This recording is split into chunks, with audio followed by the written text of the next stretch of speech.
What up, what up? Winbush here, and today I'm excited to show you guys how you can make something like this.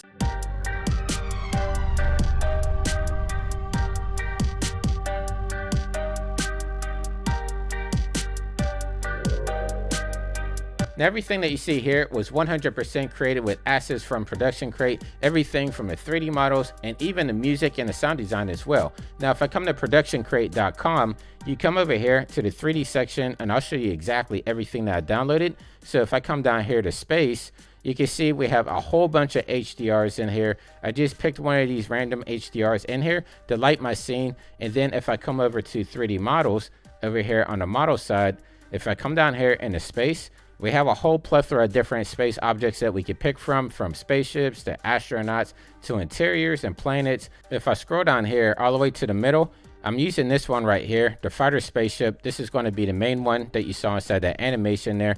And if I click on this little gear right here, you can actually see that it goes up to 4K on the materials. It's going to be an OBJ, so we can use this in anything from Cinema 4D to Unreal Engine. It gives you all the maps that are included right here. And then for the asteroid belt, I actually use all 4 of these lava rocks right here. So just download all 4 of those. And that's basically going to be it. So the asteroid belt is going to be with those lava rocks. We have our spaceship in there, and we're going to be using the HDR. So the next step, let's jump into Cinema 4D and break down exactly how this was created. So this is Cinema 4D 2023. And if I just click play here in my viewport, you can see that we have that initial animation there. We have the spaceship doing barrel rolls against the asteroid belt, and then it just pulls up and it's going to take off right into deep space right there. Now, the first thing I'm going to show you guys is how I did the camera animation, and then we're going to move on to the asteroid belt. So first thing first, let me actually take these and just X these out. So we just have our blank scene right here. And then I'm actually going to come out of my camera here. Now, I'm actually going to make these in the quads so we can actually see this a little bit easier. But if I click on my spline, you can see, actually, let me make this a full view here at the top. But you can see basically I just have a straight line going from south to north, nothing too crazy on here. And I just have my camera following that path. So if I play it through, you can see the camera is doing nothing but following that spline. And the less keyframes, the better. Like I always say, less is more. And so the way that I like to operate is I try to work with as least amount of keyframes as possible. And I kind of just try to build my gadgets up on top of that. And I know that probably didn't make sense, but let me explain here how I built everything out. So as you can see right here, I have these objects here called spheres. And then I have my fighter jet 3D object here as well. And if I look inside of my perspective viewport here, let me actually turn off my fighter jet. I'm going to hold down the Alt key, left click twice, and then I'm going to come over here and I'm going to make my sphere a little bit larger. So right now I have it at 1 centimeter just because I didn't want it to be viewed. But if I make it a little bit larger, you can see that I have my sphere here and I only have about 4 keyframes in here. So I have 1, 2, 3, 4. Yep, you can see it down here in the timeline. And as I play it through, you can see my sphere is basically going on a simple path here. And each one of these dots right here, these represent a keyframe. So if I go to frame 150, and if I come over here to coordinates, you can see my sphere is at 0 coordinates there. And then I kind of moved backwards from there. So I knew at like frame 0, I wanted to have my sphere kind of swoop down and come past the camera. So that's why we see this nice little curve right here. So I put a keyframe right here. I just moved it up there and then just played it through. And then it's going on a straight line, basically following the spline from there. And then at frame 500, you can see on my Z axis, it's about like at 9,000. And then it just boosts right off to 17,000 there. And basically what I wanted to show was from this frame right here, 500 to 650, I just wanted to show the acceleration going at like a hyper speed. So it looked like the spaceship was flying off into deep space there. And so I like keeping my flight path extremely simple, working at a simple velocity. And then the way I'm actually able to control the spaceship, I have a secondary sphere, which you can see right here inside of my objects panel. And let me click on this and actually make this one a little bit larger as well. So let's make these 150. I'm going to make both of these like around the same size. And then if I come down here, you can actually see them side by side. But let me actually just make some materials here just for viewport references here. So I'm just going to pick a random color right there, put that on my master sphere. And then I'm going to just hold down Control, left click, drag over. Let's make this one a different color, maybe yellow. Then I'm going to select that and put that into that sphere there. And so my second sphere that I have here, I probably should have labeled this a little bit better, but you can see the flight path that that's actually on like so. And so basically this sphere is always going to keep the same animation and velocity of our master sphere, but it's able to do its own thing as well. So if I play this through, you can see the yellow sphere broke off there. So you can see that it followed the sphere all the way there. And then I have my first keyframe at 150, and then at about like 270, somewhere around there. That's where we have our second keyframe, and you can see it veer off of our original sphere right there, but it's still keeping the same pace as our original sphere there. So you can see I have it looping around, going down, and then it flies off in the deep space right there. So if I just kind of play this through, and actually let's look at this through our camera. So I'm actually going to make these a little bit smaller so they're not going to be eclipsing our camera at off. But if I look through my camera, and let's click play, you can see we have our initial sphere come down here, and then we're going to be following the yellow sphere the whole entire time. And this is going to give us that dynamic move that we see there inside of our animation. And I like working this way because I don't have to worry about adjusting any curves or having like keyframes kind of messing things up. Like I notice whenever you have a lot of keyframes, a lot of times it's hard to keep that velocity going all the way through. So I like to get my initial velocity and my pacing down. And then on my secondary movements, I want to have that on a second object, but make sure it's still keeping pace with the original object that we established there. And so that's how we are able to get that right there. Now, before I actually added the spaceship into the scene, I wanted to make sure that this was going to not be clipping anything in the asteroid belt or anything there.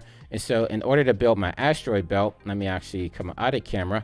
So we're looking up above, and you can see that I'm just using a simple cloner right here. So I have all 4 of my objects underneath my cloner there.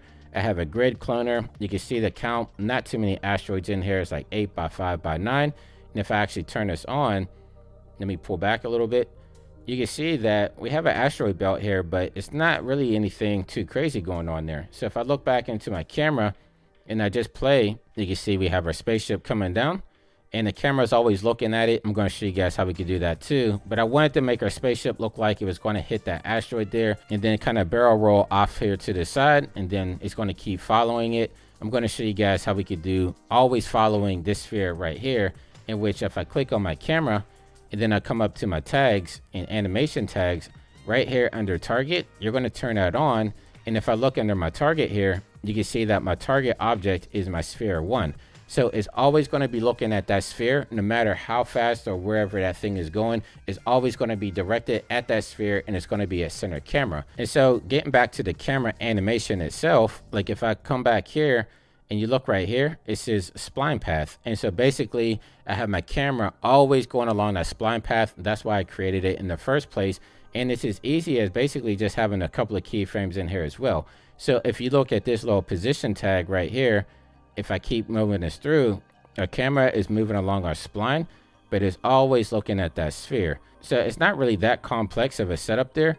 But if I'm looking up from above, you can see the camera is always moving along that spline there. And if you want to pull this up, it's the same way. Like you would click on your camera, come over to tags, animation tag, and you would just do a line of spline like so. And then when you have a line of spline right here connected to your camera, you would just click and drag that spline into your spline path.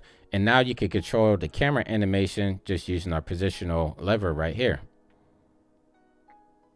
So once I was happy with the camera movements and everything, then it was time to add in the spaceship and have it do the barrel rolls. Now the same way that I did the sphere right here, I took the 3D object from Production Crate, just brought that in here and made it a child under my secondary sphere that had all the different dynamic moves and everything. So now if I play this through, let me pull it back to the perspective view. You can see that it's doing a barrel roll over there, and you can actually see we have the sphere clips in it right there and everything. So that's why I made them at 1 centimeter so you wouldn't see them at all. But basically the spaceship is now taking in all the positional data from our original sphere and our secondary sphere as well. So for that one, all I had to do was basically worry about the rotational coordinates. So if I come over to my coordinates, you can just see I have keyframes just for my rotation right here. So if I scroll through, you can see it's starting to play through. And then we're going to come over here by the asteroid rock. You can see that it's starting to bank off and everything. And I just thought that was an easier way of doing it. So instead of like having to worry about making keyframes for the spaceship moving in position and going through the asteroid belt, all I have to do is worry about making some cool rotational pivots in there, and everything just lines up. And then from here, as I'm playing through my playback and everything, I noticed that there was a few places right there where it was kind of naked inside the scene. Like there's a lot of negative space right here. So all I did was took my cloner and I duplicated it. So you just hold Control, left click and drag, and that's going to make a duplication there, which I'm just going to delete that because I don't need it. But that's basically what these are right there. So I took that and then I just moved it into position inside of my scene to just kind of fill in some of that negative space right there. So you can see these are highlighted. These are rocks that are filling in this negative space there. And if I look in from the top, you can actually see where I actually added them. So I have a nice cluster of rocks right here. Then if I pull through, look at my other cloner, you can see I have a nice cluster of rocks where it pulls off into hyperspace and everything. So all in all, it's not really that complex of a setup. Super easy to set up. But as you can see, we have our sphere in here. And so I'm going to come over here, come to my object, make my radius 1. You can even make it 0, but I'm just going to make it 1 centimeter. That way we're not seeing anything at all inside of our scene. And then the reason I do it with the object panel right here is because if you do it with coordinates and you make the scale 0 right here, a lot of times that's going to mess up everything that you just set up with your animation paths there and everything, because it's going to actually shrink down your axis, which you don't want. You want to leave that alone. And so that's why I like coming over here to object, and then I'll do it that way right there. And then if I pull this up, you can see on my materials panel, I have this material right here that is just strictly luminance, in which is going to be good when we bring it into Unreal Engine. Basically, we could take this and control it and make it look like we have like some flares coming off our spaceship right there. So I just have some spheres inside there with that luminous material. Nothing too crazy. It gives us a lot of control once we bring it over to Unreal. And which, speaking of which, if we want to export this out for Unreal, it's super easy. So what we're going to do first is we're actually going to go over to the Maxon website where they have a new Cineware plugin for importing stuff in the Unreal Engine. And I'll make sure to link this as well. But if you look right here, this is Unreal Engine integration. It's on the Maxon website. If you can scroll through, you can actually see some of my work right here that I showcased whenever I was importing stuff from Cinema 4D into Unreal Engine. But if you scroll all the way down here to the bottom, you can see that we have a couple of different versions. I'm going to be using 5.1, but if you're working on previous versions of Unreal Engine, it's going to show you the ones that correlate with what you want to use. And so it's very important, especially if you're using Unreal Engine 5.1, that you're using Cinema 4D 2023.1, because those are going to correlate the plugin together with everything from Cinema. And while that plugin is downloading, let's get our scene set up for exporting out the Unreal Engine. Now, if I'm inside of my project file here and I just hit Control D, that's going to bring up our project menu down here, in which if I come down here to Cineware, there's some stuff that I want to select on. So right here where it says Save Polygon Cache, you definitely want to have that selected. I'm going to save animation cache because I do have keyframes in here. And then I'm going to save my material cache as well, because I do have some materials that I'm going to be bringing over to Unreal Engine. Now by default, your width is only going to be at 1K, but I'm going to export this out at 8K because I believe some of the textures there are actually 8K textures. I like using PNGs, and then I'm going to make it 16-bit as well. Now, to save it out, it's not anything special. We're basically just going to save out our Cinema 4D file as we normally do. So you would just come over to File, Save As, and save your project as, which I already have everything already saved out here. And then from there, you're good to go. So the next step from here, we're going to open up Unreal Engine 5, and I'm going to show you exactly what you need to do to import this scene into Unreal. Now, some people, this might be your first time using a Cineware plugin, so let me show you exactly where you need to install it at so we're good to go. So I'm inside of my File Explorer right here. I'm going to come over to Program Files. Then I'm going to come down here to Epic Games, and this is where I'm going to have my Unreal Engine 5.1 folder. So I'm going to double click on that, and then I'm going to come to Engine, double click on this, and then come down here to Plugins, double click on this.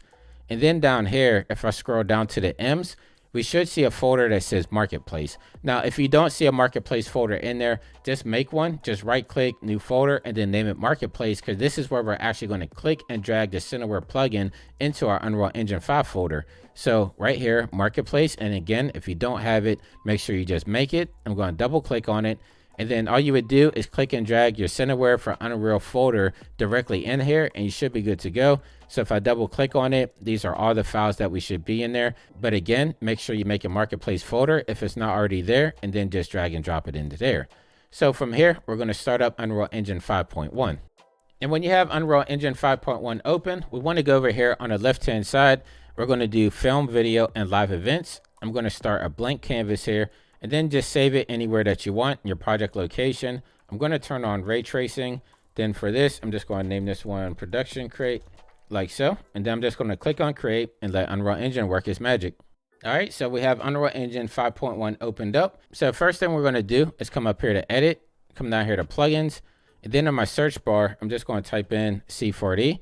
And we just want to make sure that we have the Datasmith C4D importer turned on. So I'm actually going to left click on this one, hit restart, and it's just going to restart our project. It shouldn't take too long here.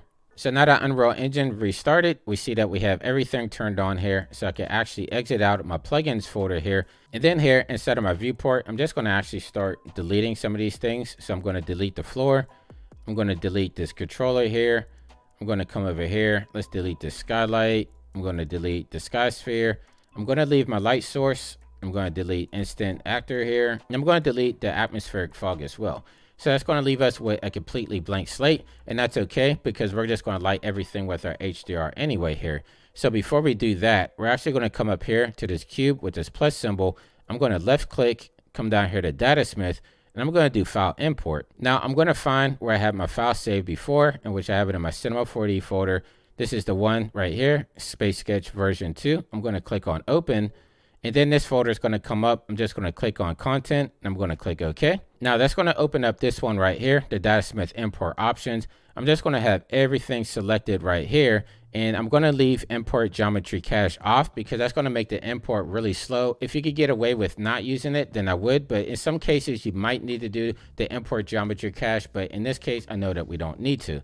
So I'm just going to click on import and let everything import in. And now the import from me, it happened fairly fast, but this also depends on your scene too. Like if you have a really long animation or if you have a lot of geometry, it might take a little bit longer depending on your system specs too. But this scene wasn't too crazy. Plus I have a pretty good system here. And so that only took like a minute there to import everything. But if I scroll back, you can see we have our entire scene in here. You can see I have my spaceship right there. And if you look down here in my content panel, you can see under content, we actually have our Space Sketch folder in here. And this is going to have everything that we need. You can actually see we have the Cinema 4D logo in there just because we have the Cineware plugin installed. But if I come over here, the animation, you can see right here, we have our sequencer already set up to go. So if I double click on this, you can see everything is playing through. Let me actually just click play. You can see that we have all of our rocks there spinning. You can see the spaceship flying in there as well. But let's fix this scene up a little bit. So I know the first thing you're probably going to see whenever you bring this in, if you look under your camera, it's going to be completely blank. Now, there's a good reason for that, and that's because for some reason with this version of Cineware, it brings in your exposure rate at a highly different rate than what it should be. So it's a real easy fix. If I come over here to camera, and if I come down here to search, I'm just going to type in EX. And right here under your exposure setting, and instead of manual, I'm just going to click on basic. And now we can see everything in there. So if I go back and play it, you can see everything is playing. And our spaceship does look a little bit funky in there, but I'm going to show you how to fix that one as well. So if I come over here, I'm going to save all this stuff before I proceed. So I'm just going to click save selected here. And I'm going to come down here to materials, and I'm just going to fix a lot of these materials in here. So we'll start with this spaceship because as you can see right about there, everything is kind of transparent and that's not how it should look. So if I come back over here to my content browser, I'm going to click on my spaceship material like so. And here we are. So we have our spaceship material. Everything came over nice and fine from Cinema 4D, but we're going to scroll down all the way down here to the bottom. And where we have our material properties override, right here where it says blend mode, instead of translucent, I'm actually just going to do opaque. Then I'm going to click on save. Now if I look at it, you can see our spaceship is as how it should be. So it's no longer translucent in there. Again, it's one of those things that got messed up on interpretation when you bring it in, but really easy fix. I'm going to do the same thing for my other materials here as well, for my lava rocks. So I'm just going to come down. I mean, this one's actually turned off, so this one looks fine. But I just want to make sure that all these materials, yeah, see, this one came in with translucent. I'm not sure what dictates if that comes in like that or not, but just want to make sure your materials come through nice and opaque. So and I'm going to do the last one right here, all the way to the bottom. And there we go. So now everything should be nice and crisp and clean within our scene here. So everything is a little bit dark in here as well. So let's come through and just light it with our HDR from Production Crate. So I'm going to actually come back over here to my content browser, and I'm going to right click. I'm going to make a new folder. I'm just going to name this one HDR. Then I'm going to double click on it. And if I come back down to my Windows Explorer here, I have my Render Crate HDR in here. This one is Orbital 18. This one is at 4K. So I'm just going to left click, select, bring it into Unreal Engine. And now you can see it imported as easy as that. Now I'm going to show you a cool way that I like to bring in HDR sometimes if I want them to be visible within the scene. And this is going to be using the HDR backdrop plugin inside of Unreal Engine. So if I come up here to where we have this cube and I come down here to lighting, and I'm going to click on this, and then I'm going to come down here to lighting. You can see that we have this little attribute here called HDRI backdrop. So if I left click on this and give us a second to pull through, you can see that let me actually pull out of my camera here, but we have a half dome. And if I double click on it, there you go. So you can see we have a half dome HDR in here. It's not really encompassing our scene at all, but everything is being lit with that default HDR that's in there. So before I put the HDR from Production Crate on there, let me actually make this a little bit larger so that it's going to encompass our entire scene here. So if I come over here to HDR backdrop, I'm actually going to exit this out right here. I don't need that search anymore. And I'm going to come down here, and I'm going to first start off with the size. So for my size, I'm just going to start off by making it like 16,000, in which that looks like that encompasses our entire scene there. And everything is extremely stretched out, but we'll fix that here in a moment. But for my location, let me come back up here to my coordinates, and I'm actually just going to zero this out so it's in direct center. And then I know for on my Z axis, let's maybe make this like negative 5,000, something like that. Maybe let's try 6,000, because we want to make sure that it's going to be encompassing our entire scene, but it's not clipping through any of our rocks down here. So let me try 8,000, and that one looks like it's going to be pretty good like that. And so next for my projection center, and that's going to be our little purple diamond that we see down here. So you just want to make sure it's selected, and then we can actually drag this up until everything doesn't look like it's stretched out anymore. And then also if I come over here to my details panel, right here where it says production center, you can actually adjust it right here as well. So yeah, I think my setting was for about 4,000 on there, which looks a little bit stretched. So let me actually pull this up a little bit more. And so that looks like that's going to be clean, just like that. And then we're going to add in a production crate anyway, so it's going to look a lot different. So let's actually do that right now. So right here where I have my production crate HDR, I'm just going to left click and drag it here under cube map. And now you can see and change the entire dynamic of our scene here. We can see the eclipse. Think of like our planet right there. And then everything else is being lit by it. So if I look back through my camera here, let's click play. You can see as we're flying through our scene, we can actually see the eclipse down there, in which we'll fix the shadows and everything on there as well. But I think that's coming through our source light actually. But if we play it through, you can see our scene is being lit and it looks pretty nice there.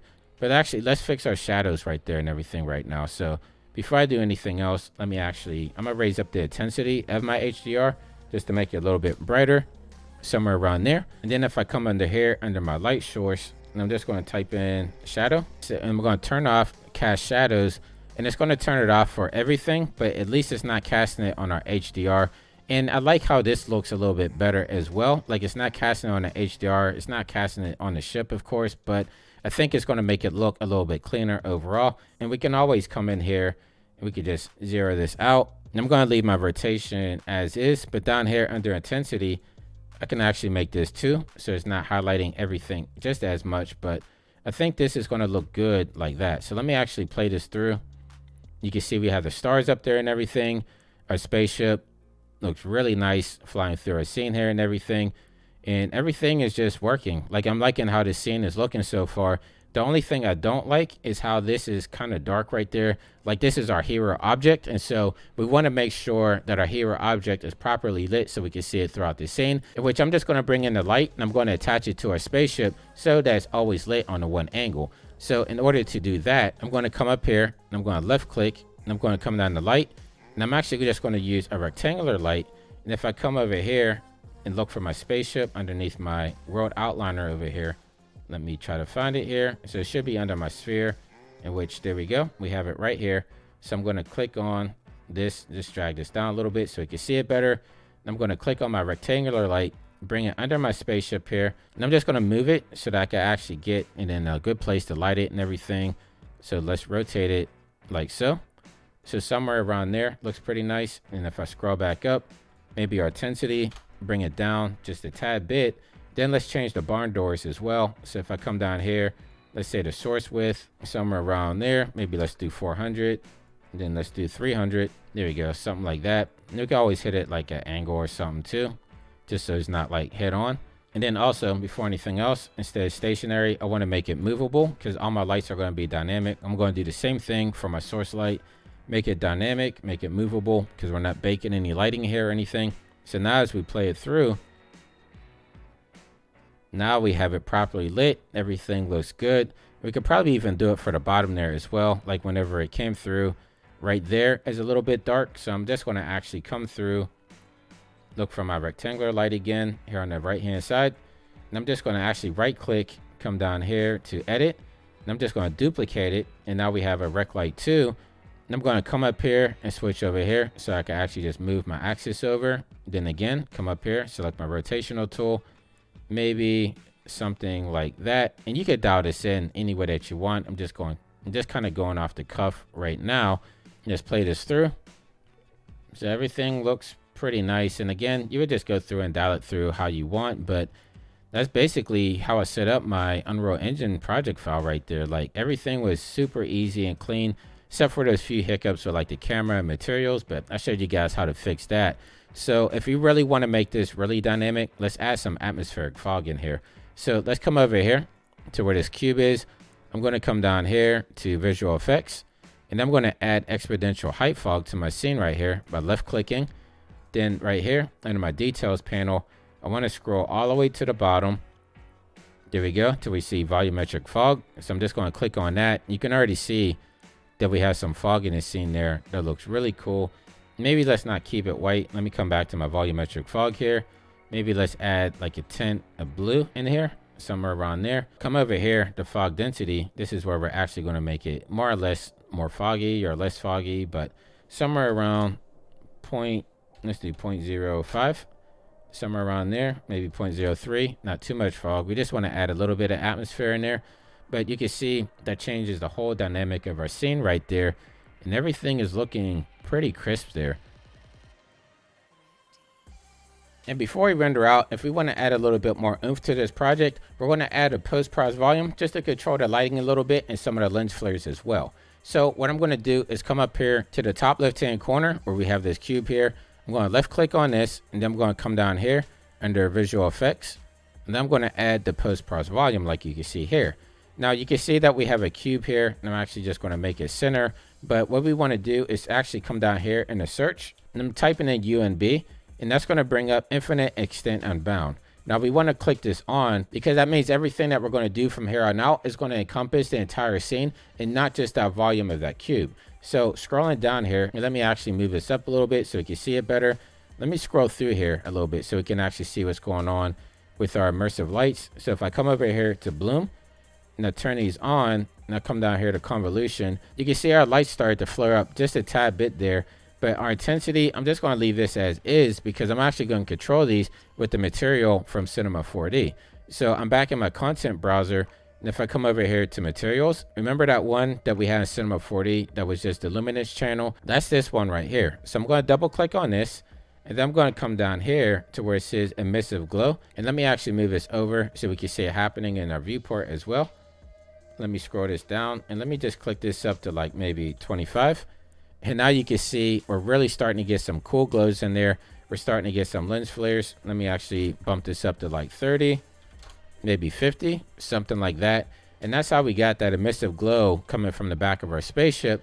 But I don't really like how that lens flare is looking. Like if I play it through, those lens flares are looking a little bit weird there. So we can actually control that more instead of a post-process volume. If I come down here and look for lens flares, I'm going to click on this. And then I'm going to come down here to where it says intensity, and I'm going to do bokeh size. Now intensity, You could really crank this up if you wanted to, but I'm going to make this like 0.5, somewhere around there. And then my bokeh size, I can actually bring it up a whole lot so it encompasses our entire ship, or we could just turn it off altogether. But if I come up to like 0.2, you can start seeing we're getting some of these bokeh shapes in there, which look kind of cool depending on the look that you're going for and everything. But I think I'm just going to do it at 0 like that, and just have my flares come from within my material here. Now if I scroll back up, let's come down here to exposure. I'm going to come down here to where it says min EV 100 and max EV 100, and I'm just going to turn these both down to 1 like so, and that's going to give us more precise lighting in there. And now you can see we can actually really go back in and we could dial in our material a little bit more to make it a little bit more immersive there. So let's change this to maybe like 75, somewhere like that. I'm going to make sure that we click on save all because we made all these changes. And I think I'm going to leave it like that. Maybe I could boost up our volumetric fog a little bit, because once we changed the min EV, it changed it out a little bit. So maybe let's make this fog like 0.1, somewhere around there now. And as we play it through, you can see that we have all the cool lighting and everything now coming from our spaceship. We have our volumetric fog looking really nice in our scene. We have the sun right there that actually came from the HDR, but that's because we added the post-pros volume in there. So now we're getting that natural lens flare in there as well. And everything is looking pretty cool there. The only thing I might do is turn on the volumetric density right here just a little bit, just so we can see our stars a little bit better.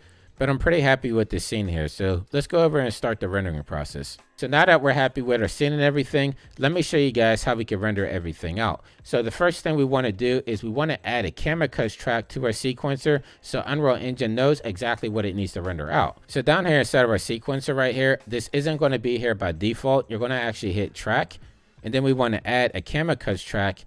And then under a camera cuts track, we want to add our camera that we have from Cinema. And that's going to add this little sequence here that actually looks like a video clip.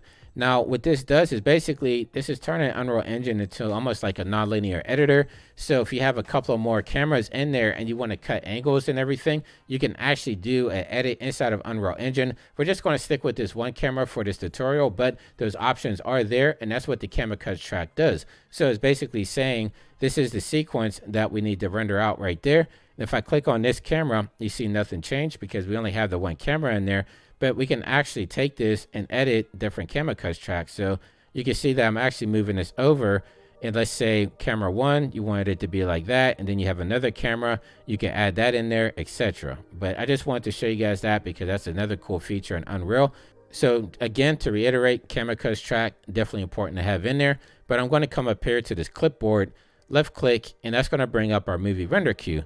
Now, right here where it says unsave config, I'm going to click this on. The first thing I'm going to do is delete the JPEG because I want to bring in multiple passes into After Effects, but you can use Fusion or Nuke or anything that you want. I'm going to use After Effects, but everything here is going to be set up the same. So if I come over here to settings, I'm just going to add an EXR. I'm going to leave multi-layer clicked on, compression, just going to leave it at default. Then here under settings again, I'm going to come down here to detailed lighting. That's going to give us a nice lighting pass. And then again, under settings, I'm just going to add a reflection pass as well. And I think that's going to be it. So from here, I'm going to click on output. Let me actually make this a little bit larger so we can see everything. But right here in the output directory, this is where you're going to be saving your render to. So if you just click on these 3 dots right here, you can actually come over and just make a folder if you want. So make a new folder. Just name this one pre-render 2 because you can see I already have one that says pre-render down there. And then you just double click on your folder, select folder, and that's where it's going to render it out to. Now for file name, I'm just going to leave it as sequence name, but if you did want to change it out where it says sequence name, this is where you're going to be changing it out to. You want to make sure you leave the brackets in there, and you want to make sure you leave the frame numbers in there because we're going to be rendering out an image sequence. So that's important to have your frame numbers in there. For output resolution, let's do 2K. So I'm going to just multiply these by 2 here, like so. So it's going to be 3840 by 2160. Then everything else, I think I'm just going to leave as is. So you're just going to click on accept here. And again, I don't know if I said this before, but my project is 60 frames per second. So we're going to be rendering out a 4K 60 FPS sequence here. And so the next step from here is just to render local. And then you're just going to let this compile up. I'm going to let this render out, and we're going to bring this into After Effects, where we're just going to do a little bit of post and then export it out. Now this step isn't necessary, but if you want to do a little bit of post, I'm inside of After Effects 2023, and let me just show you how I broke down my scene here. So as you can see right here, let me actually pull this back a little bit. We have our scene in here, and this is everything just played out, and this is all from Unreal. You can see all my layers down here, but let me show you how we could get to like our lighting and our reflection paths that we rendered out of Unreal. So over here, you can see I have my EXR file, and I'm just going to start a new composition here. But yeah, this is our EXR file that we rendered out of Unreal Engine. So if I come over to my effects and presets, and if I come over here under 3D channels, we actually have this plugin here called Extractor. So if I just left click and drag this down here, and let me pull this out a little bit, you can see right here where it says layers, we actually have our detailed lighting pass and we have our reflections pass. So you would just left click on this, and this is basically just going to be our lighting pass right there. Then you could do the same thing for reflections only. Now we have only reflection pass right there. So that's how we're able to bring stuff in from the EXR. Like everything is just encompassed inside that EXR. So it's really easy to come into After Effects and just kind of composite everything out. So if I go back to my main scene over here, you can see that I have this one right here, which is my lighting pass. I have my reflections pass. Then I just also have a noise pass here on top, because it's always good to have some noise. If I look at my transparency, it's only at opacity 5. And then right here, I also added a vignette, which is always nice to have inside your scene as well. Always add some curves to it. I added the default glow only at intensity like 0.1, because I feel like the glow always just kind of exaggerates your scene a little bit. As you can see right here, if I turn it off, a little bit dull, but it just punches it up just a tad bit. And then I went to Magic Bullet Looks. If I turn this off, you can see I just have it in at 50%, but it just added that little bit of oomph I needed to make it look a little bit more cinematic there.